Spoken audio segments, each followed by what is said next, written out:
I never thought a single key could change my life. It was a rainy Thursday evening when I returned home from work, my coat dripping, hair plastered to my forehead. The house was quiet, unusually quiet, and the air smelled faintly of dust and old paper. I tossed my bag onto the sofa and noticed a small envelope on the kitchen table. No return address. My name written in a familiar, elegant hand, Samantha. My heart skipped. I didn't recognize the handwriting, yet it stirred a strange familiarity. Curiosity wrestled with caution. I opened it slowly. Inside, a single key rested atop a folded note. Samantha, what you seek is behind the drawer in the study. Do not ignore it. The truth has waited long enough. I froze. The study. The drawer. My parents' old study, long unused since they passed away 2 years ago. My hand shook as I approached the desk. The drawer had always been locked, a relic of secrecy my parents never explained. I inserted the key, hesitant. It turned smoothly, and the lock clicked open. Inside, I found a stack of letters, photographs, and a small, leather-bound journal. My fingers trembled as I pulled the journal out, feeling the weight of what had been hidden from me. The first page had my mother's handwriting. If you are reading this, Samantha, it means the time has come. The life you think you know is not yours alone. There are truths you must uncover, and dangers you cannot imagine. Trust only the ones we name here. I felt a chill. My life had always seemed ordinary: college, friends, a part-time job at a bookstore. But these words hinted at a past I knew nothing about. The letters described people I didn't recognize, addresses I had never visited, and warnings about someone named Victor Kane. My parents' careful, cryptic language suggested fear, but fear for whom? For themselves? For me? I sank into the chair, absorbing every detail. My pulse raced. Who was Victor Kane? Why had my parents hidden this from me? And most importantly, why had they left me alone with the answers buried in a locked drawer? A sudden knock on the front door made me jump. My heart pounded as I approached the peephole. No one, just the empty, rainy street. A trick of the storm? Or a warning? I knew, in that moment, that my life was about to change. Secrets my parents had protected for years were now mine to uncover. And someone dangerous, was aware I had begun. I gathered the letters, journal, and photographs into a bag. Tomorrow, I would start tracing their clues. Tonight, I could only sit in the rain's steady patter, realizing that the quiet life I had known was over.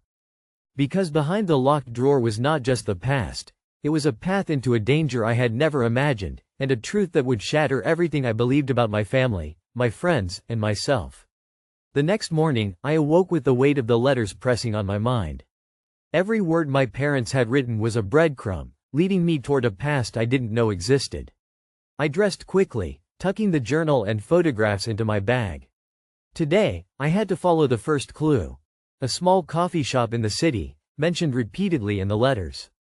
The streets were slick with rain, reflecting neon signs that buzzed faintly in the morning fog. My heart raced with anticipation and fear. I didn't know what, or who, would be waiting for me. As I pushed open the glass door of the coffee shop, the smell of coffee and pastries was comforting, grounding me for just a moment. But my eyes scanned the room, searching. A man at the corner table caught my attention.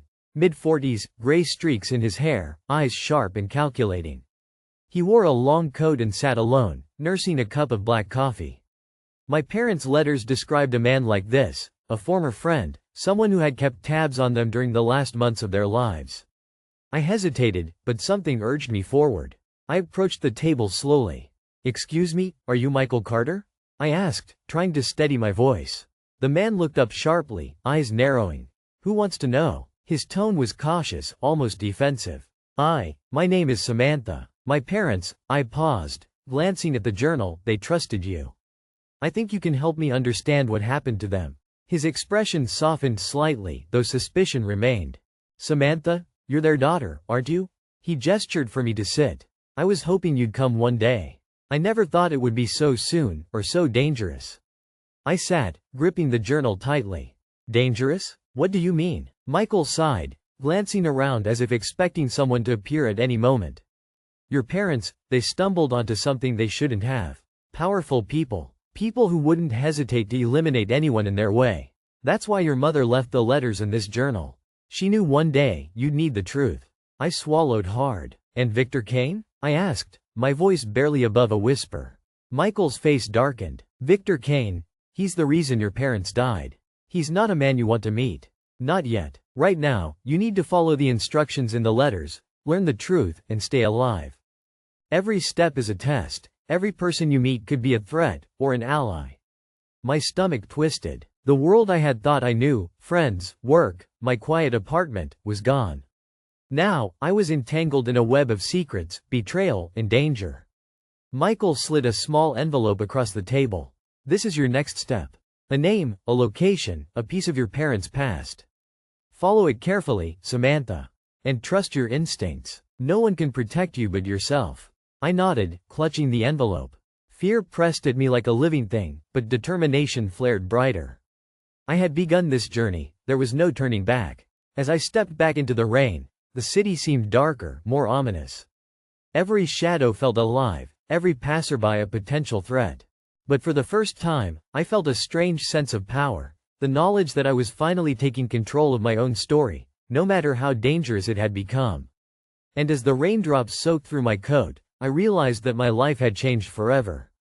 Behind the locked drawer was not just the past, it was the beginning of a story that would test every part of me, and force me to confront truths I wasn't sure I was ready to face. The envelope in my hand felt heavier than it should have. Michael's words echoed in my mind, trust your instincts. No one can protect you but yourself. I glanced at the address written in careful, looping handwriting, a small, nondescript house on the outskirts of town. My parents had marked it as a place I could find answers. The drive was tense. Every car I passed, every shadow in the corner of my eye, set my heart racing. Rain-slicked streets reflected the city lights, creating a surreal blur, like I was moving through a dream I couldn't wake from. When I arrived, the house looked abandoned, peeling paint, curtains drawn, and a garden overgrown with weeds. My instincts told me to be cautious, but something inside me urged forward. I knocked softly. A moment later, the door creaked open. A woman stood there, mid-30s, with sharp eyes and a cautious stance. She seemed surprised but not hostile. Samantha?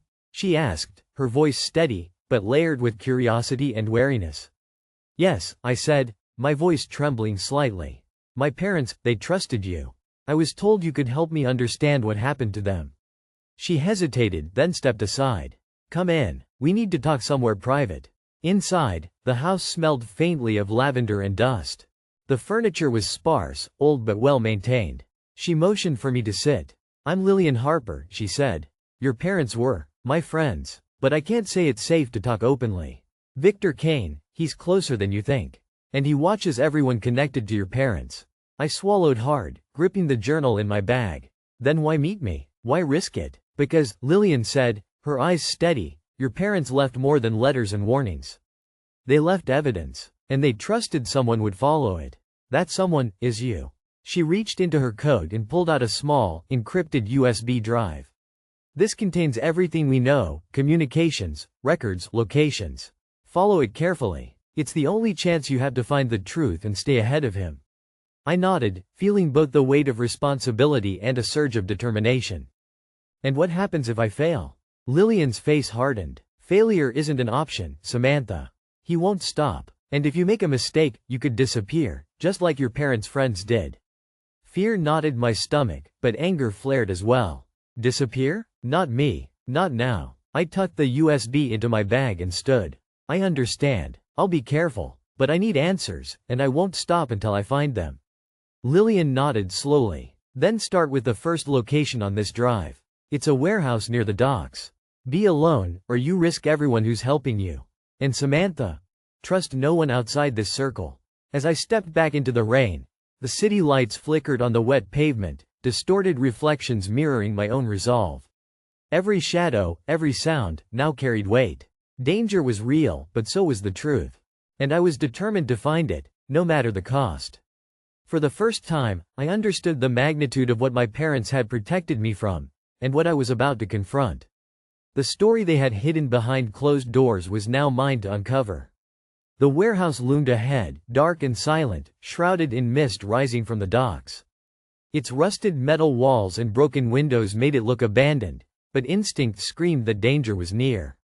I parked a few blocks away, careful to avoid attention, and approached on foot, my coat pulled tightly around me, the USB drive burning a hole in my bag.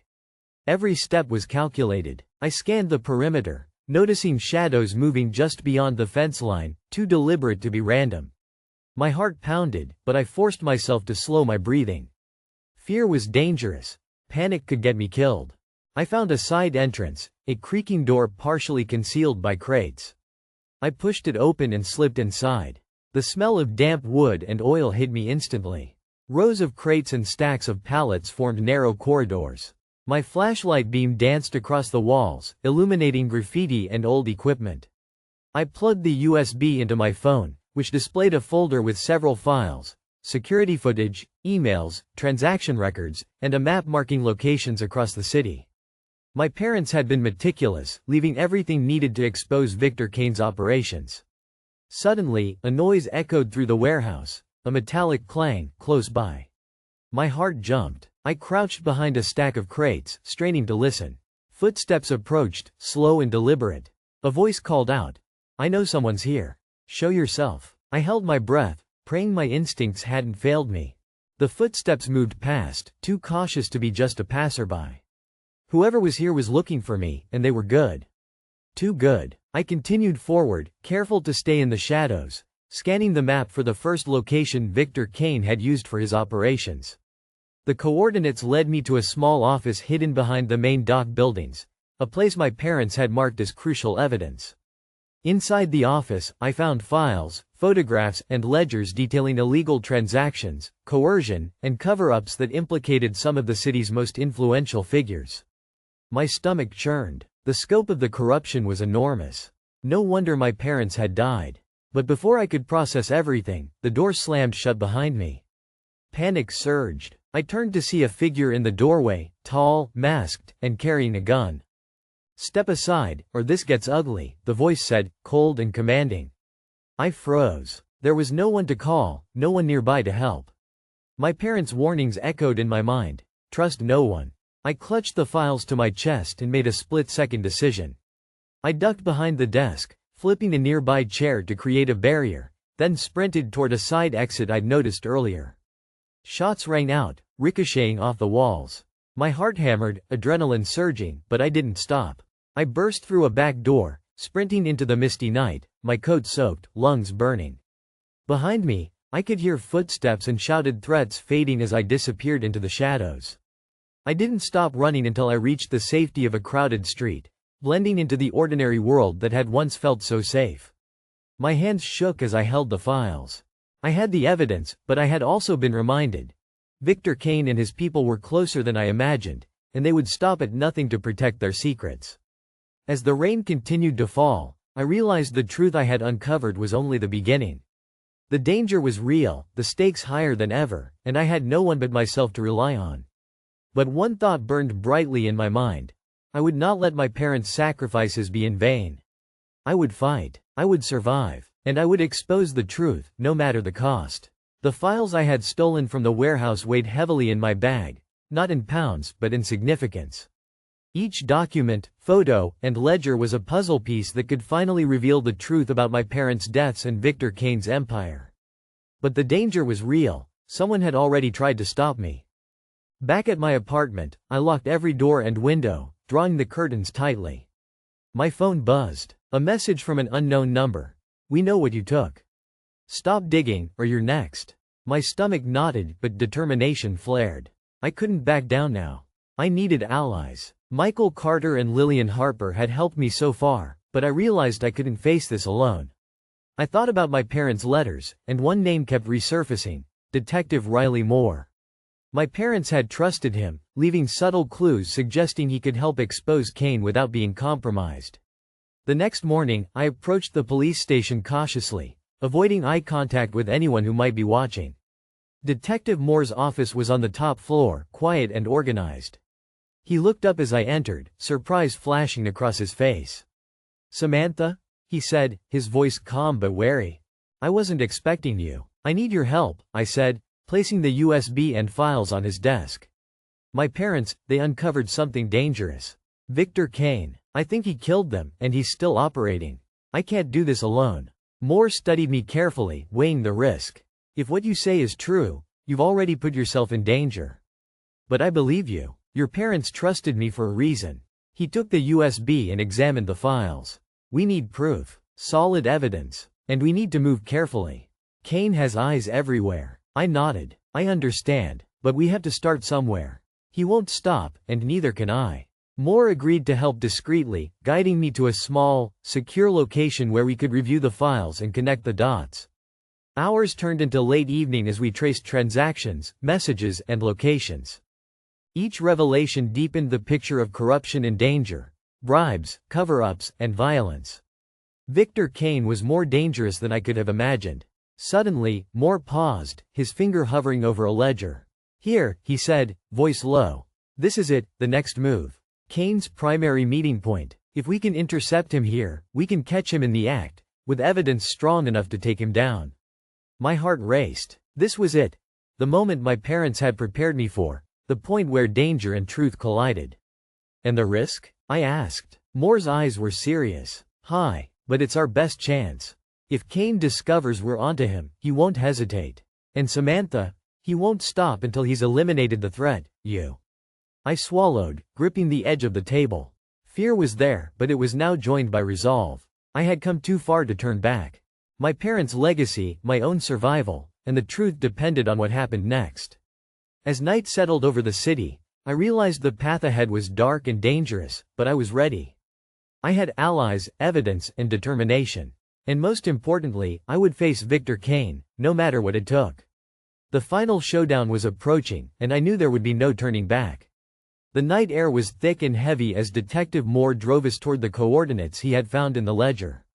The city lights blurred in the rain-streaked windshield, and every shadow on the deserted streets set my nerves on edge. I gripped the folder of evidence tightly, feeling the weight of my parents' legacy pressing down on me. "This place looks too quiet," I whispered, my voice tense. Moore nodded, his eyes scanning every alley and corner. "Quiet doesn't mean safe. Kane's men are meticulous. They won't make a sound until it's too late." The coordinates led us to an old warehouse district by the docks.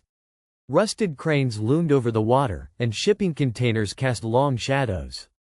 It was exactly the type of place Kane would use, isolated, easy to control, and perfect for hiding illegal operations. We parked a block away, exiting the car cautiously. Every footstep on the wet pavement echoed loudly. I felt exposed, vulnerable, yet determined.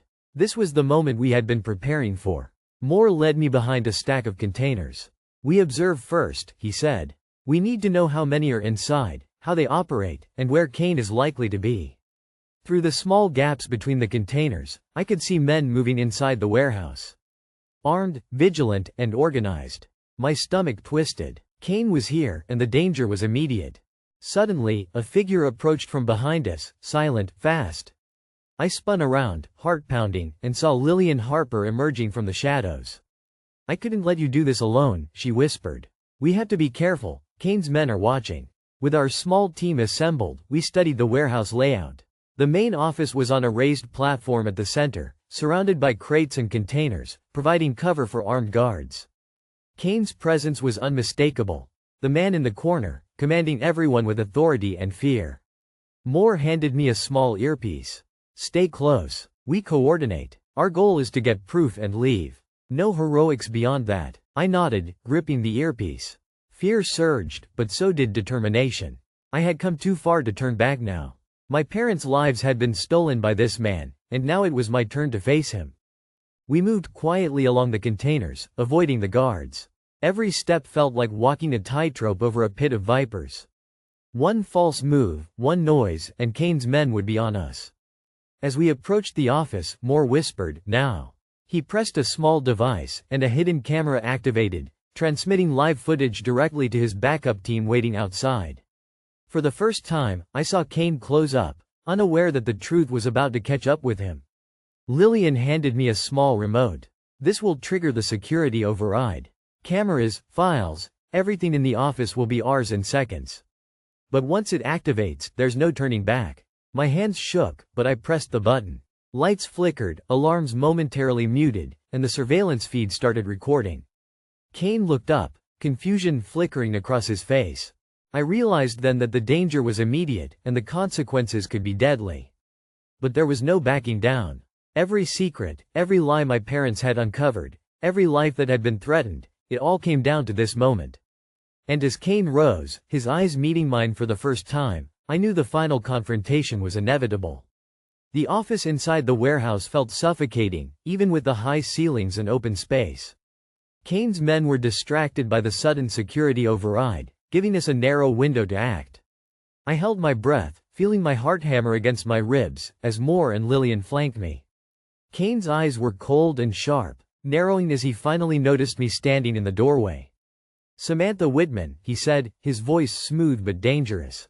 "I wondered how long it would take you to show up."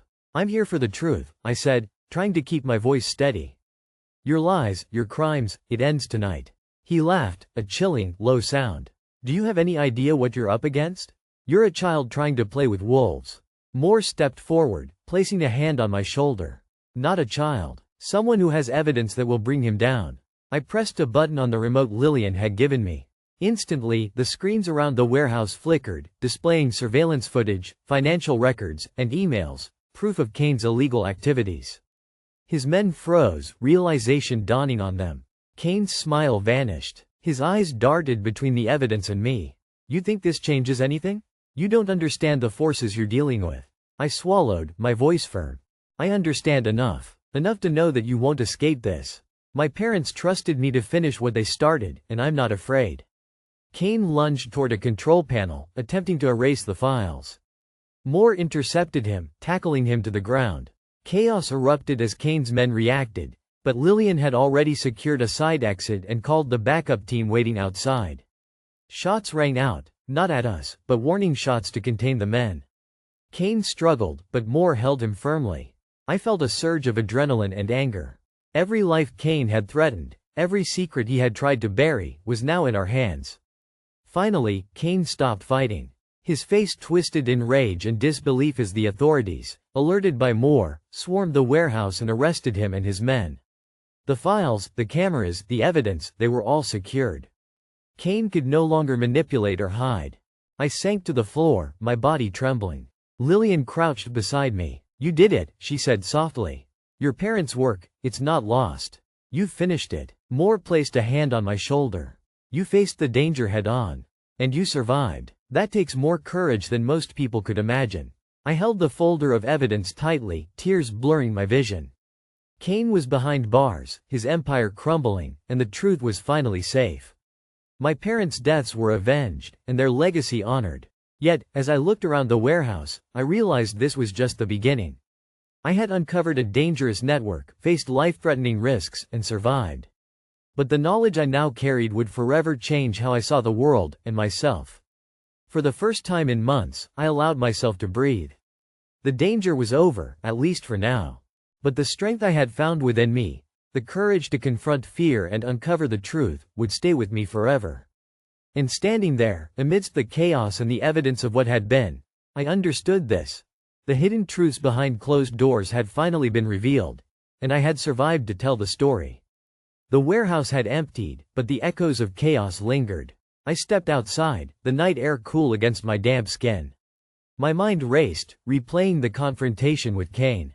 He was behind bars, yes, but I knew this was only one part of a much larger network. Kane had been a cog in a machine, and I had yet to find the other gears. Detective Moore and Lillian followed close behind. "You did more than survive," Moore said, his voice steady. "You struck the first blow against an organization that's been hidden in the shadows for decades."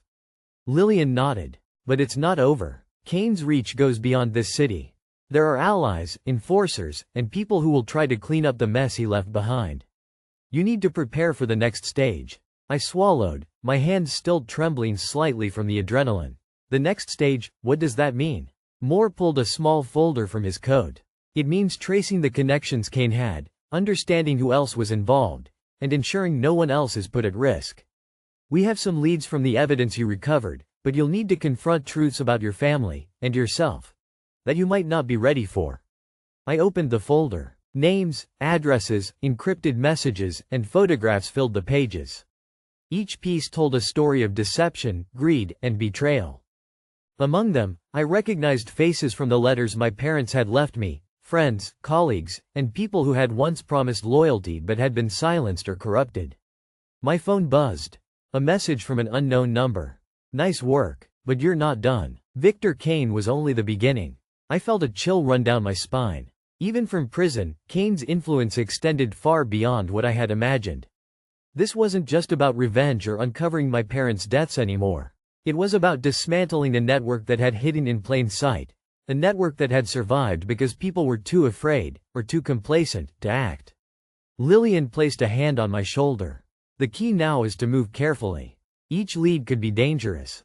Each person you confront could be a friend, or a threat. Trust your instincts, Samantha. They won't fail you." I nodded, feeling a renewed sense of purpose. Fear was still present, but it had shifted. It wasn't paralyzing, it was sharpening me, giving me focus. I realized my parents had trusted me not just with their secrets, but with their fight. And I would continue it, no matter the cost. That night, as I sat at my kitchen table, mapping out the next steps, I realized something profound. The life I had known, the safe, ordinary existence, was gone. In its place was a life filled with danger, truth, and the responsibility to carry on my parents' mission. And deep down, I knew I was ready. Because the hidden truths behind closed doors were only the beginning, and I was no longer afraid to uncover them all. The next lead took me to a quiet suburb, far from the crumbling warehouses and city streets that had become my battleground. The address belonged to Richard Hale, a man my parents had mentioned in one of their letters. He had once been Kane's business partner but had supposedly walked away years ago. Moore insisted on coming with me, but I told him I needed to do this alone. If Kane trusted Hale, I said, then Hale may not talk to anyone who looks like law enforcement. Let me try. Moore reluctantly agreed, waiting in his car a few blocks away.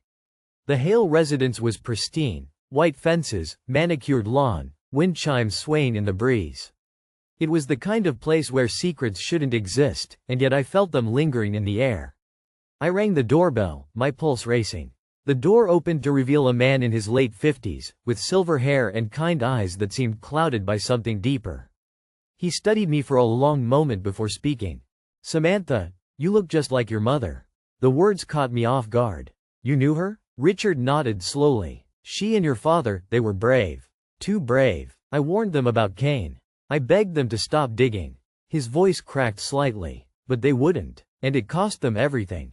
Anger bubbled inside me. "So you did nothing? You let them die?" His gaze dropped to the floor. "You don't understand, Samantha. Kane wasn't just a man. He had powerful connections. Politicians, law enforcement, corporations. Fighting him was suicide. I walked away to survive." I clenched my fists. "And now you expect me to do the same?"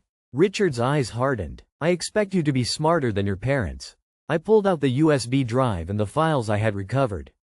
"I already have the evidence. Kane's in prison. I just need the missing pieces." "You have them, don't you?" For a moment, I thought he would refuse. Then, with a resigned sigh, he walked to a locked cabinet and pulled out a thick envelope. "These are records, names of people still loyal to Kane, even with him behind bars. But if you take this, you'll be hunted. They'll never let you walk away." I reached for the envelope, but before I could take it, the sound of shattering glass cut through the room. A masked man burst through the back window, gun drawn. "Down!" Richard shouted, pushing me aside. The gunman fired, the bullet grazing Richard's shoulder. He winced but managed to shove the envelope into my hands. "Run, Samantha. Go." I hesitated, torn between helping him and escaping. But Richard's eyes, filled with urgency and pain, made the decision clear. I sprinted through the front door, clutching the envelope as bullets tore through the air behind me. Moore's car screeched around the corner just as I hit the sidewalk. I dove inside, breathless. "Drive." As we sped away, I looked back to see Richard collapsing in his doorway, blood staining his shirt. My chest tightened. He had risked his life to give me the truth. And now, I carried the final piece of the puzzle, one that could expose everyone still loyal to Kane. But the message was clear. Kane's empire wasn't dead. It was alive, ruthless, and ready to kill to keep its secrets. And now, it was coming for me. The envelope Richard had given me felt like it weighed 100 pounds. Inside were names, accounts, and coded communications, a blueprint of Kane's empire. Every page screamed of corruption. Senators, CEOs, even people I thought I could trust. Detective Moore drove in silence, his jaw tight, his knuckles white on the steering wheel. Finally, he said, "You realize what you're holding, right? This isn't just about Kane anymore. This is about tearing down an entire system." "I know," I whispered, staring at the papers in my lap. "And that's exactly why I can't stop now." We pulled into Moore's safe house on the edge of town. It was quiet, secluded, the kind of place that looked ordinary but had steel doors and reinforced windows. Inside, I spread the documents across the table, trying to piece together the threads. My parents had died chasing this truth. Richard had bled for it. Now, it was mine to finish. Hours passed as I studied the evidence. One name kept surfacing, highlighted in codes and emails: Evelyn Drake. She wasn't just a figurehead, she was the architect, the one pulling strings behind Kane. And the shock hit me like a punch to the gut. Evelyn Drake was the city's current district attorney, the same woman who had offered me her condolences at my parents' funeral. She played both sides, I muttered. The law and the crime. Moore's expression darkened. If this is true, she's more dangerous than Kane ever was. She has power, resources, and legitimacy. Exposing her won't just be difficult, it'll be deadly. Before I could respond, the power cut out. Darkness swallowed the room, followed by the sound of footsteps on gravel outside. Moore grabbed his gun, signaling me to stay low. The front door exploded inward. Armed men in black stormed in, weapons raised. They moved with precision, too precise. These weren't street thugs. They were professionals. Moore fired, dropping one. "Go," he shouted. I grabbed the envelope and bolted for the back exit, heart hammering in my chest. A figure blocked my path. My breath caught. It was Lillian. Her eyes were cold now, stripped of the warmth I once believed in. "I told you to trust your instincts," she said softly. "Shame you didn't realize sooner that I was never on your side." The betrayal cut deeper than any wound. You were with them all along." She smiled faintly. "Kane was reckless. But Evelyn, she knows how to play the game. I chose the winning side. You should have, too." Tears stung my eyes, but anger steadied my voice. "No, I choose my parents' side. The truth's side." Before she could react, I swung the heavy lamp on the table, shattering it against her arm. She staggered back, cursing, and I dashed into the night. Moore's voice echoed from behind me, shouting for me to run. I didn't look back, I couldn't. Every step forward was survival, every breath a reminder that the fight wasn't over. By dawn, I was miles away, hiding in an abandoned motel room with the envelope still clutched to my chest. My body ached, my soul felt bruised, but my resolve burned brighter than ever. The world thought Evelyn Drake was untouchable. But I had proof, and I would not stop until everyone saw the truth. I looked into the cracked mirror above the sink, my reflection tired but unbroken. "Mom, Dad," I whispered, "I'll finish what you started. I promise." For the first time, I understood what strength truly meant. It wasn't about fearlessness, it was about moving forward despite the fear. And as the sun rose, I knew this was only the beginning of a much bigger war.